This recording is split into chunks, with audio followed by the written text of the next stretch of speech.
अस्सलाम वालेकुम, मेरा नाम है शाहज़ैब हाशमी और यह है हेवन S6 HEV 2025 मॉडल और इसका फेसलिफ्ट वाला वर्जन है।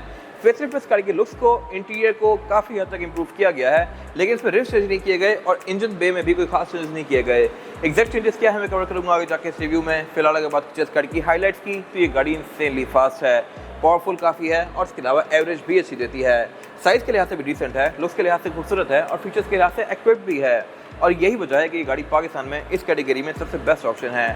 खैर अगर बात की इस गाड़ी की प्राइस की तो ये गाड़ी ब्रांड न्यू है और इसकी डिमांड 1,28,00,000 है। ब्रांड न्यू गाड़ी की प्राइसेस हर कुछ टाइम बाद चेंज होती रहती हैं, तो एग्जैक्ट प्राइस जानने के लिए आप दिए गए नंबर पर कॉल कर सकते हैं। ये साइकिल मोटरस्पोर्ट के पास रेडी अवेलेबल है और अगर आपने इसके बारे में कोई इन्फॉर्मेशन लेनी है तो आप दिए गए नंबर पर कॉल कर सकते हैं या फिर आप साइकिल मोटरस्पोर्ट को विजिट कर सकते हैं, जो कि रावलपिंडी में DH2 के गेट 1 के ऑपोजिट लोकेटेड है। हमारी एक और ब्रांच भी है रावलपिंडी मरी रोड पे। Overall, it's a great SUV and today I'm going to review it.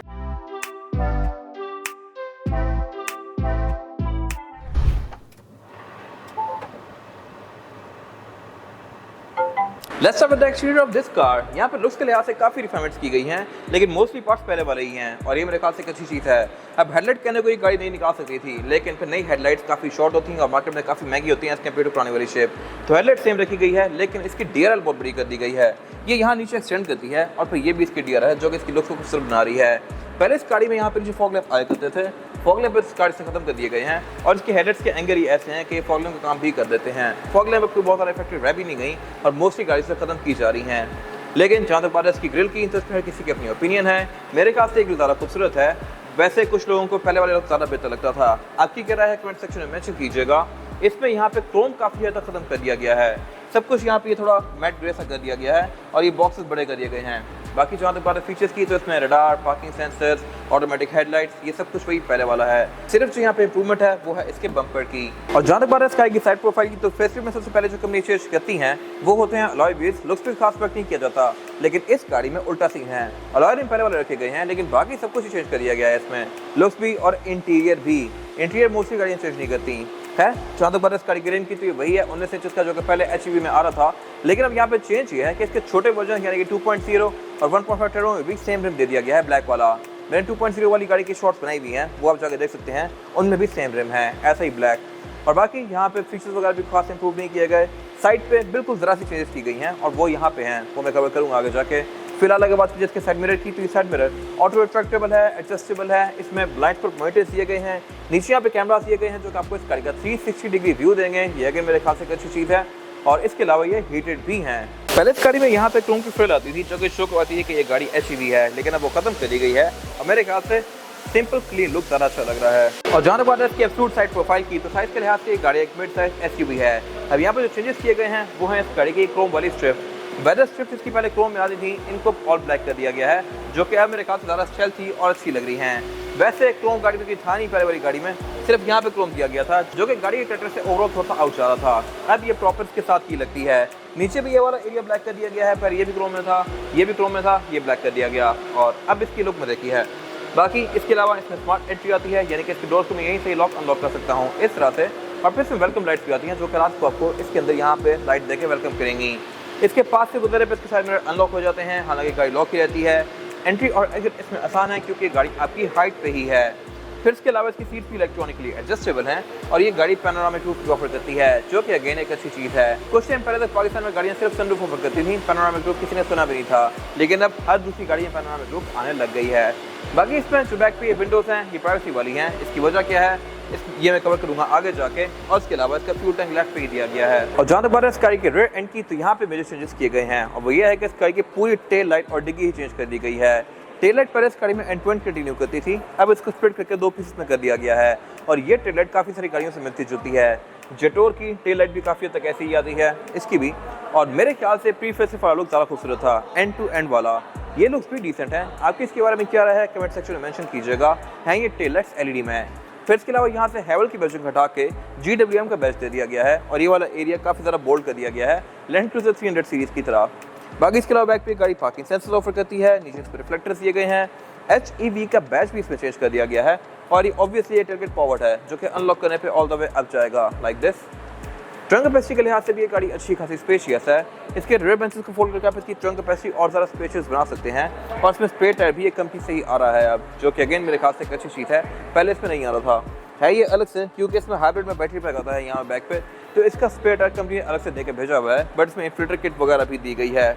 इसके अलावा ट्रंक में शटरलेट आती है, ट्रंक की हाइट को आप एडजस्ट कर सकते हैं, किस तरह से मैंने इसकी गाइड पहले ही बनाई हुई है। इसके अलावा बैक पे जो इसमें एक और चेंज है वो है इसके स्पॉइलर के अंदर, और वो ये है कि इसमें ये brake lamp end to end continue कर रहा है। पहले HEV में अजीब सा स्पॉइलर था, उसके अंदर ब्रेक लैंप 4 अलग लगाते थे, 2 ऊपर 2 नीचे, और वो बेसिकली इतना अच्छा नहीं लगता था। ये लुक मेरे ख्याल से ज़्यादा बेहतर है। बाकी इसके अलावा इसमें रेयर विंडशील्ड टिंटेड है, जो कि आपको पाकिस्तानी गाड़ी में देखने को नहीं मिलती। इसकी वजह यह है कि जो S6 या हैवल वगैरह बाकी दुनिया में आ रही हैं उनकी विंडो टिंट होती हैं, और हैवल ने प्रॉमिस किया था कि सेम क्वालिटी बार वाली ही यहाँ भी दी जाएगी, और उन्होंने सेम वही किया है, वही क्वालिटी यहाँ पे दी है, but at the same time कुछ भी चेंज नहीं किया, विंडोज तक टिंट रखी हैं, जबकि पाकिस्तान में ऐसी कोई रिक्वायरमेंट है ही नहीं। जहाँ पे ये गाड़ियाँ बाकी कंट्रीज से सेल होती हैं वहाँ पे बैक प्राइवेसी ग्लास आते हैं, लेकिन पाकिस्तान में इस कोई सी नहीं है। मोस्टली गाड़ियाँ यहाँ पे ट्रांसपेरेंट ग्लास आती हैं, बट हैवल ने अपना प्रॉमिस रखने के लिए ये भी चेंज नहीं किया। और अब अगर बात की जाए इस गाड़ी के इंटीरियर की, तो यहाँ भी काफ़ी मेजर रिफाइनमेंट की गई हैं। एक तो इस गाड़ी की सबसे बड़ी जो चेंज है वो है इसकी स्क्रीन, ये काफ़ी बड़ी कर दी गई है, और लिटरेट टेस्ला मॉडल 3 में इतनी स्क्रीन आती है। पाकिस्तान में मेरे ख्याल से यही गाड़ी जो कितनी बड़ी स्क्रीन ऑफर कर रही है, मोर ऑन दैट लेटर। लेकिन जो सबसे पहली चीज़ आप नोटिस करेंगे वो है इस गाड़ी की चाबी, क्योंकि अब इस गाड़ी को अनलॉक करने के लिए आप पहले इसकी चाबी यूज़ करेंगे, और चाबी का डिज़ाइन पूरा ही चेंज कर दिया गया है। ये चाबी वैसे फील तो थोड़ी चीप सी होती है फीलिंग के लिहाज से, क्योंकि पूरी प्लास्टिक की और हल्की सी है, लेकिन ओवरऑल इसका डिज़ाइन काफ़ी अच्छा है। इस पर ओशन ब्रीज टाइप का डिज़ाइन दिया गया है, और वही नॉर्मल बटन है जो कि पहले थे। बाकी इसके अलावा स्टीयरिंग व्हील भी इसका ऑल टुगेदर सेम ही है, जस्ट यहाँ पे जो फ्रिल्स थी वो थोड़ी चेंज कर दी गई है, सिल्वर निकाल के यहाँ ब्लैक कर दिया गया है, और ये ब्लैक आम ब्लैक नहीं है, ये मेटालिक फिनिश में है, यानी कि प्रॉपर पेंट किया गया है इसको। इसके अलावा ये मल्टीमीडिया वाला स्टीयरिंग है जैसा कि पहले था, हैवल का बैच यहाँ पे थोड़ा बोल्ड कर दिया गया है, और इसके अलावा जहाँ तक बात है मीटर की, तो है ये साइज सेम, लेकिन यहाँ पे थोड़ी ट्रांजिशन चेंज कर दी गई हैं। इसके अलावा आप इस गाड़ी को जब ऑन करते हैं तो आपको लगेगा कि कोई म्यूजिक ऑन हो गया है, क्योंकि इसका वेलकम मैसेज इस तरह का है, लेकिन जब भी आप इसको ऑन करेंगे कुछ टाइम बाद तो ये आपको वेलकम मैसेज देगी, और काफ़ी लंबा सा वेलकम मैसेज है।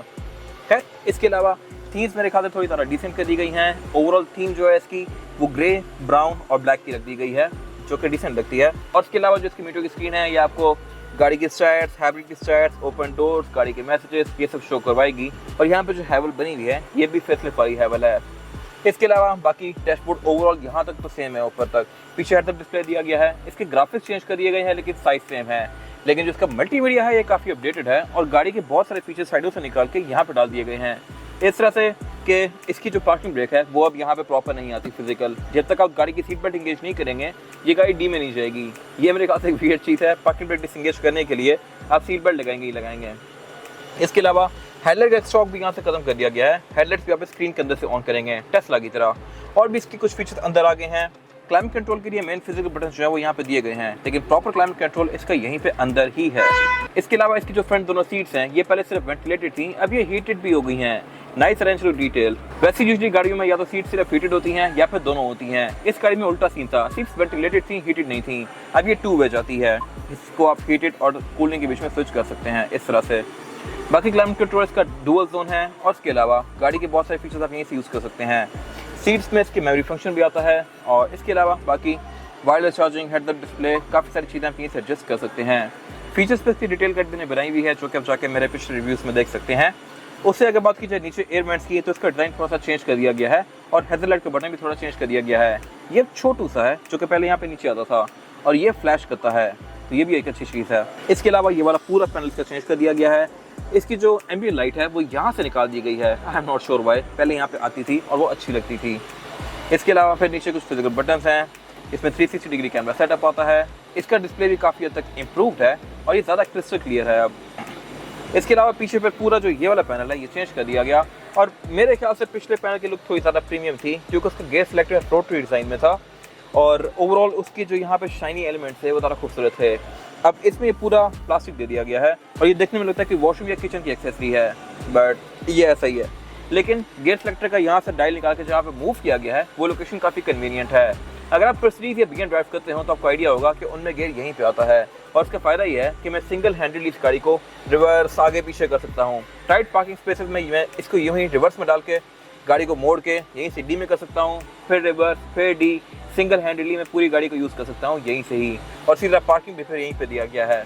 तो ये यूज़ के लिहाज से काफ़ी कन्वीनियंट है। बाकी इसका जो ये गियर का स्टॉक है ये मर्सिडीज से भी प्रीमियम है। जो नई वाली मर्सिडीज अब आ रही हैं उनमें ये स्टॉक बहुत ही चीप कर दिया गया है, इसकी फिनिश थोड़ी बेहतर है। इसके अलावा बाकी फिर यहाँ पे कप होल्डर्स दिए गए हैं, वायरलेस चार्जर है, सेंटर कंसोल है जो कि स्पेस के लिहाज से डिसेंट है। और इसके अलावा जहाँ तक बात है सीट्स की, तो ये पंच होल्स के साथ हैं जहाँ से यहाँ पे हवा थ्रो करती हैं और ये हीटेड भी हैं। इसके अलावा दोनों सीट्स इलेक्ट्रॉनिकली एडजस्टेबल हैं। सेम लेदर्स का डोर्स के अंदर भी कंटिन्यू किया गया है और ये डोर्स में एम्बिएंट लाइटिंग भी ऑफर कर रही है। विंडोज की चारों भी सिंगल टैप वाली हैं। साइड मिरर्स में रिट्रैक्टेबल हैं जिनको मैं गाड़ी के अंदर से ही फोल्ड अनफोल्ड कर सकता हूँ इस तरह से। और जहाँ तक बात है रूफ लाइनर की, तो ये इसका बेज में है। वेंटी मिरर्स में ड्राइवर और पैसेंजर दोनों के लिए दिए गए हैं विद लाइट्स जो कि ऑटोमेटिकली ऑन होंगी इस तरह से। रेयर व्यू मिरर भी इसका ऑटो डिमिंग फीचर के साथ है।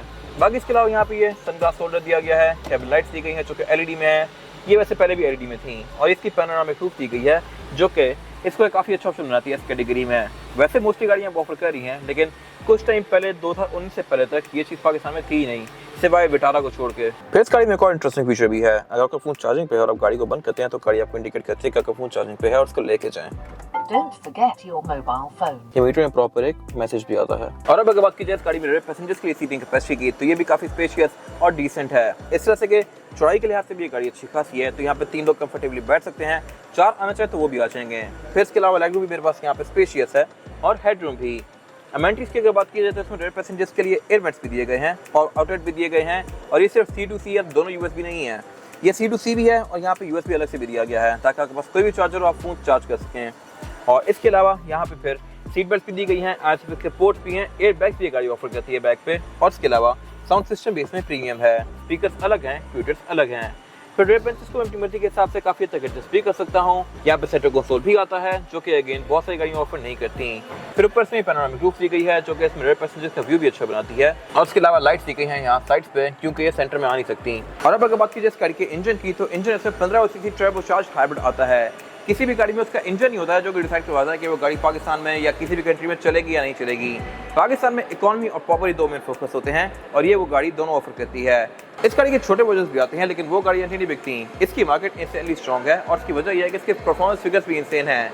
ये गाड़ी 1500 सीसी होते हुए भी 247 हॉर्स पावर प्रोड्यूस करती है विद 550 न्यूटन ऑफ टॉर्क। अब अगर ओशान X7 देखें तो वो गाड़ी भी तेज है लेकिन उसका टॉर्क 300 है, इसका टॉर्क 550 है जो कि एक मैसिव फिगर है और 247 फीट सेल्फ का मैसिव फिगर है। एट द सेम टाइम ये गाड़ी एवरेज भी अच्छी देती है और एवरेज इसकी है तकरीबन 15-16 की जो कि इस कैटेगरी के लिहाज से बहुत अच्छी है।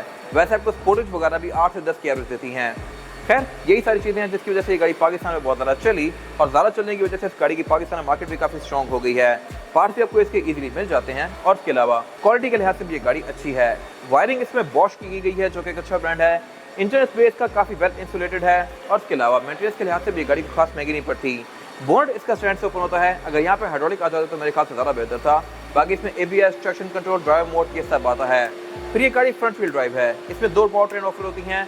2.0 टर्बो वाली गाड़ी ऑल व्हील ड्राइव होती है और इसके अलावा यहाँ कुछ खास है नहीं। और अब अगर बात की जाए इसके टायर साइज की, और टायर साइज जो दिया गया है ये है 225, 55 और 19। फिर इसमें 19 इंचेस का है और ये size by the way Prado TXL में आता है, TX में भी नहीं आता। TX के लिए 18 इंचेस के होते हैं, तो ये एक अच्छा खासा बड़ा रिम है। और इसके अलावा टायर भी इसमें हैंकॉक के हैं जो कि अच्छा टायर है। वैसे यूजली पाकिस्तान में जनरल के टायर्स आते हैं मोस्टली गाड़ियों में। बाकी इसमें ऑल व्हील डिस्क ब्रेक दी गई है, ABS, traction control, drive mode ये सब आता है। और इसके अलावा ये गाड़ी फ्रंट व्हील ड्राइव है और 247 हॉर्स पावर है, तो इसकी पावर और व्हील स्पिन भी इंसेन किस्म का है, तो ये गाड़ी सही मजेदार है अपनी कैटेगरी में। ये था आज का रिव्यू। अगर आपको ये रिव्यू पसंद आया है तो इसको लाइक कीजिए, मेरे चैनल को सब्सक्राइब कीजिए और अगर आपके पास इस कार से रिलेटेड कोई राय है तो उसको कमेंट सेक्शन में शेयर जरूर कीजिएगा ताकि वो लोग जो ये गाड़ी लेने वाले हैं वो आपकी राय से फायदा उठा सकें। अपना ख्याल रखिएगा। Thank you.